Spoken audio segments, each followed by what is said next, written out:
L'Anatolie, située au cœur du Moyen-Orient, est une région clé dans l'histoire du monde, carrefour entre l'Asie et l'Europe. Son histoire pré-ottomane est marquée par des civilisations diverses qui ont laissé une empreinte durable. Avant l'arrivée des Ottomans, l'Anatolie a vu passer des empires puissants, des royaumes brillants et des peuples venus de divers horizons. Chacun a contribué à façonner la culture, l'économie et les structures sociales de cette région. Et c'est ce que je vous invite à découvrir dans cette première capsule consacrée à l'Empire ottoman.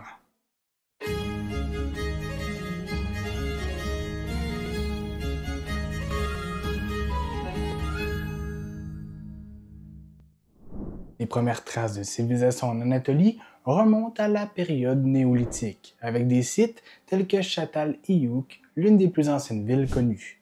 Les Hittites sont parmi les premiers à avoir formé un empire en Anatolie entre le 17e et le 12e siècle avant notre ère. Leur capitale, Hattusa, située dans l'actuelle Turquie centrale, montre à quel point les Hittites ont su développer un système politique et militaire sophistiqué.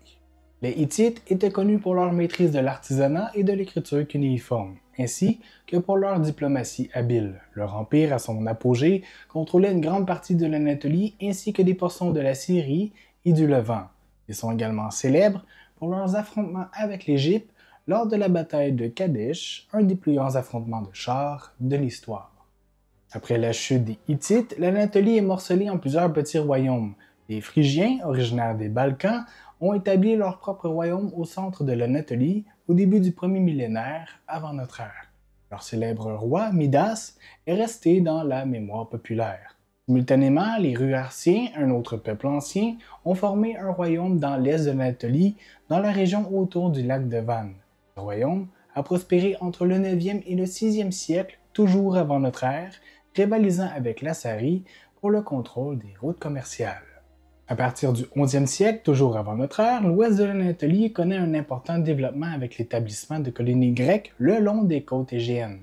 Des villes telles que Milet, Éphèse et Srine, l'actuel Izmir, deviennent des centres culturels et commerciaux prospères, marquant le début de la civilisation éonine. Ces cités-États grecs, bien que souvent en conflit, ont laissé un héritage profond, notamment dans le domaine de la philosophie et des sciences.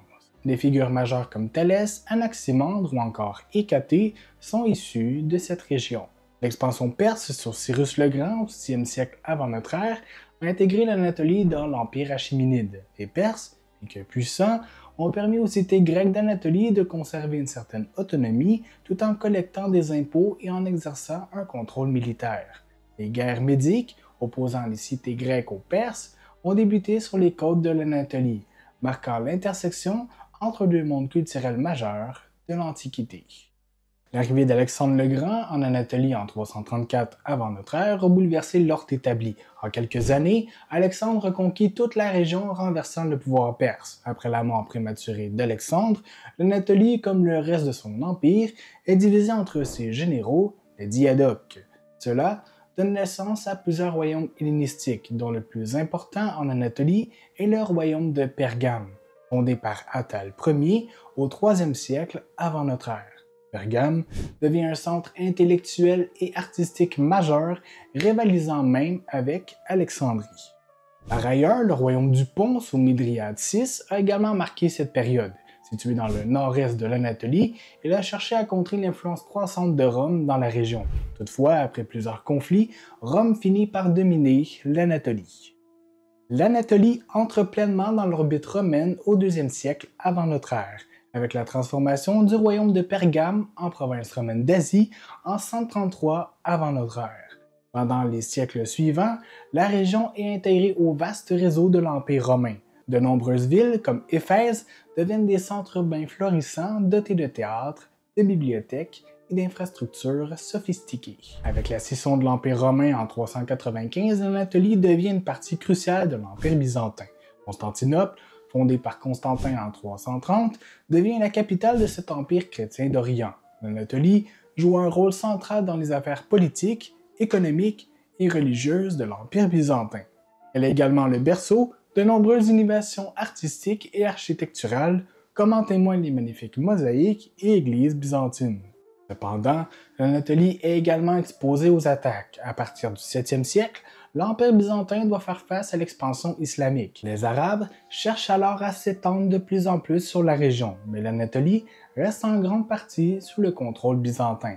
Néanmoins, l'arrivée des Turcs seldjoukides à la fin du 11e siècle change la donne du tout au tout. L'arrivée des Seldjoukides, un peuple turc d'Asie centrale, marque une nouvelle phase dans l'histoire de l'Anatolie. En 1071, la bataille de Manzikert, où les Byzantins subissent une lourde défaite, ouvre la voie à la colonisation progressive de l'Anatolie par les Turcs. Le sultanat de Roum, fondé par les Seldjoukides, établit sa capitale à Konya et devient un État prospère qui domine la région centrale de l'Anatolie au XIIe et au XIIIe siècle. Les Seldjoukides apportent une influence culturelle significative marquée par l'islamisation progressive de la région. Ils favorisent également la construction de caravansérails, de madrassas, des écoles islamiques et des mosquées. Le sultanat de Roum joue un rôle important dans les échanges commerciaux entre l'Orient et l'Occident grâce à son positionnement stratégique sur la route de la soie. L'effondrement du pouvoir seldjoukide à la suite de l'invasion mongole au milieu du XIIIe siècle fragmente l'Anatolie en plusieurs petits émirats turcs, appelés des Beyliks.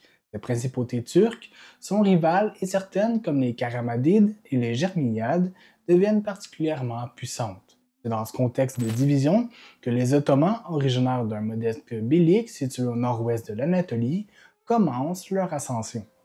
L'histoire de l'Anatolie pré-ottomane est marquée par une succession de grandes civilisations qui ont façonné son identité culturelle, politique et enfin religieuse.